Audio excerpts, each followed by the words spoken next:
श्री कृष्ण कहते हैं, उदय किसी का भी अचानक नहीं होता, सूर्य भी धीरे धीरे निकलता है और ऊपर उठता है।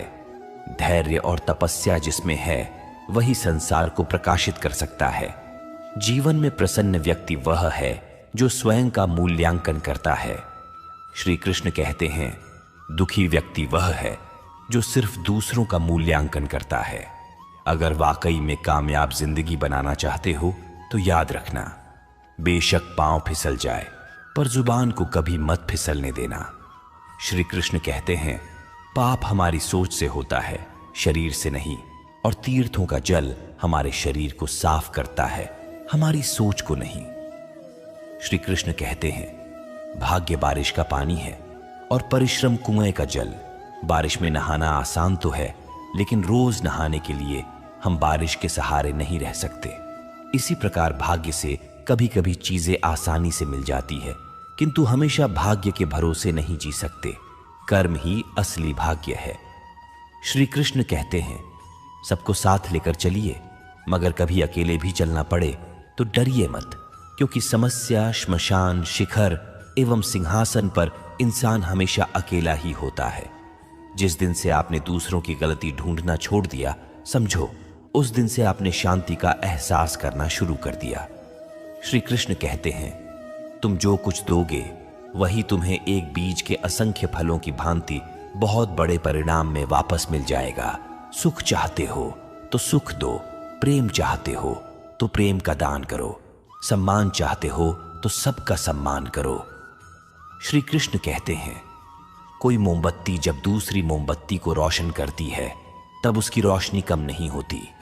इसीलिए हमें दूसरों के साथ मिलकर अपनी खुशी बांटनी है, उनकी परवाह करनी है और उनकी मदद करनी है। इसे कभी बंद नहीं करना चाहिए, क्योंकि यह हमारे जीवन को और अधिक सार्थक बनाता है।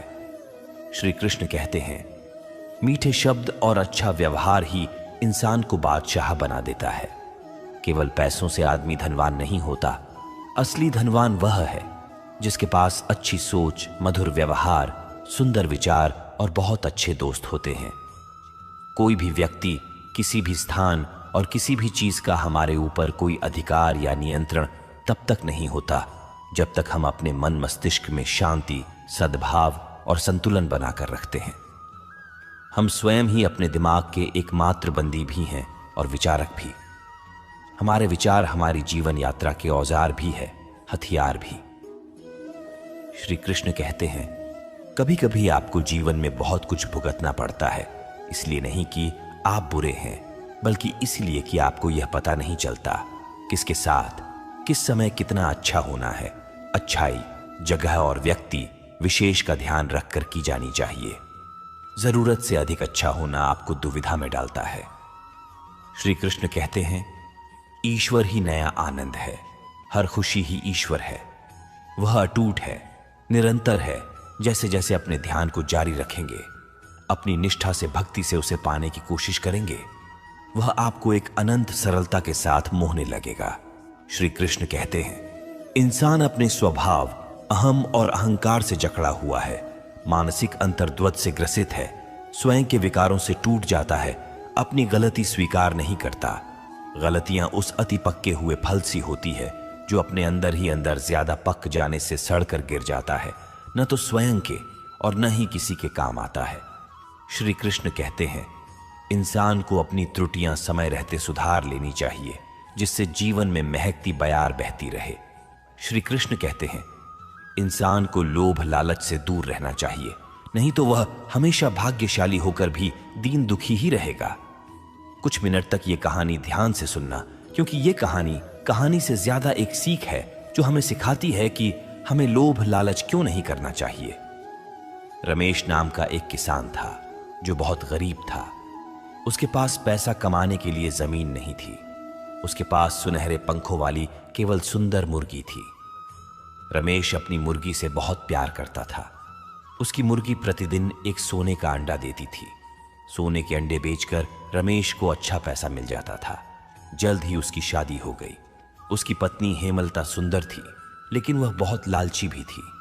वह मुर्गी को ठीक से खाना नहीं देना चाहती थी।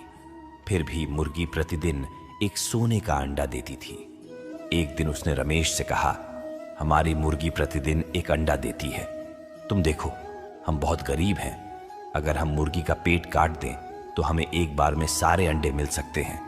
इसलिए जब हम एक बार में इतने अंडे बेचेंगे तो हम अमीर बन जाएंगे। रमेश उसके विचार से सहमत हो गया। अगली सुबह जब मुर्गी ने एक अंडा दिया तो रमेश की पत्नी धारदार चाकू लेकर आगे आई और बाकी अंडे लेने के लिए मुर्गी का पेट काट दिया। लेकिन उनके दुख का कोई ठिकाना नहीं था, क्योंकि मुर्गी के पेट में अंडे नहीं थे। उनकी मुर्गी मर चुकी थी और अब उन्हें सोने का एक भी अंडा नहीं मिलेगा, ये सोचकर वे पछता रहे थे। अब वे पहले से ज्यादा गरीब हो गए। इसीलिए ठीक ही कहा गया है कि किसी के पास जो है उसी में संतुष्ट रहना चाहिए। एक शहर में दीपक नाम का एक व्यक्ति रहता था जो बहुत लालची था। अपार धन होने के बावजूद उसे अधिक पैसे पाने की इच्छा थी। एक दिन उसको पता चला कि शहर में एक चमत्कारी संत आ गया है।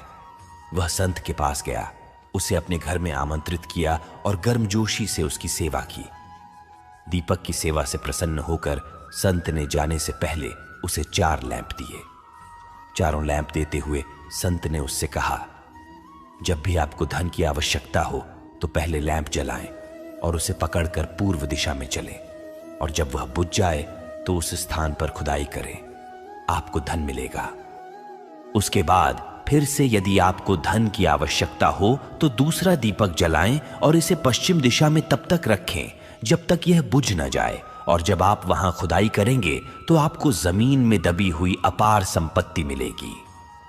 अगर तब भी आपकी धन की आवश्यकता पूरी नहीं होती है तो तीसरा लैंप जलाएं और दक्षिण दिशा में चलें और उस जगह खोदे जहां यह बुझ जाए, और आपको धन मिलेगा।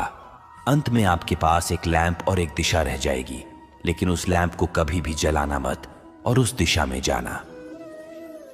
ये कहकर संत चले गए। संत के जाते ही दीपक ने पहला लैंप जलाकर पूर्व की ओर चल दिया। लैंप बुझ गया।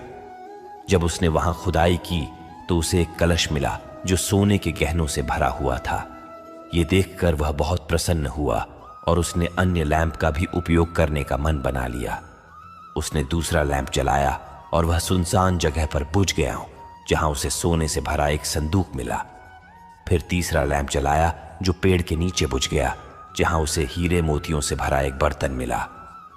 इतना सब पाकर भी दीपक और पैसा पाना चाहता था, तो उसने चौथे लैंप के इस्तेमाल करने के बारे में सोचा। यह वह चौथा लैंप था जिसे संत ने उपयोग में लेने से मना किया था, लेकिन लालच में अंधा होकर उसने सोचा और भी धन छिपा होगा। शायद संत नहीं चाहते होंगे कि मैं वहां जाऊं, क्योंकि वह उस पैसे को अपने पास रखना चाहते हैं। इसलिए उसने फैसला किया जल्द से जल्द वहां चलना चाहिए। उसने चौथा लैंप जलाया और उत्तर दिशा की ओर चलना शुरू किया, और चलते चलते वह महल के सामने जाकर बुझ गया। लैंप बुझने के बाद लालची दीपक ने महल का द्वार खोल दिया और महल में प्रवेश किया। वहां उसने पैसे की तलाश शुरू कर दी। जब उसने पहले कमरे का दरवाजा खोला तो उसे हीरे जवाहरात मिले, जिसे देखकर उसकी आंखें नम हो गईं। चकाचौंध दूसरे कमरे में उसे सोना मिला। आगे जाने के बाद उसे चक्की की आवाज सुनाई दी। वर्टिकल बार जब उसने उस आवाज का पीछा किया और उस कमरे का दरवाजा खोला तो उसने एक बूढ़े आदमी को देखा। दीपक ने उससे पूछा, तुम यहां कैसे आए? क्या आप इस चक्की को थोड़ी देर के लिए चलाएंगे?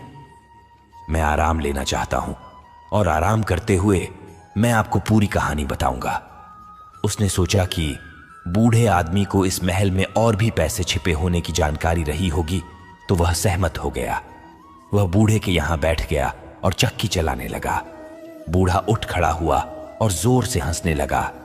वर्टिकल बार ये देखकर उसने पूछा, तुम इस तरह क्यों हंस रहे हो? और यह कहकर चक्की चलाना बंद करने वाला था। तभी बूढ़े ने कहा, रुको मत, इस चक्की को चालू रखो।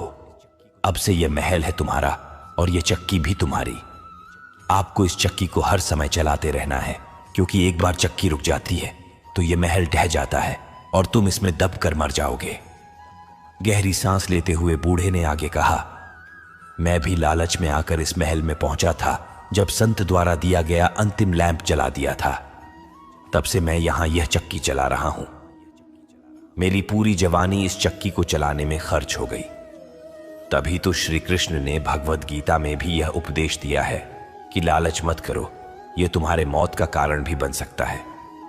आज के इस वीडियो में इतना ही। जल्द मिलेंगे श्री कृष्ण के विचारों के साथ एक नए वीडियो में। तब तक के लिए धन्यवाद। जय श्री कृष्ण।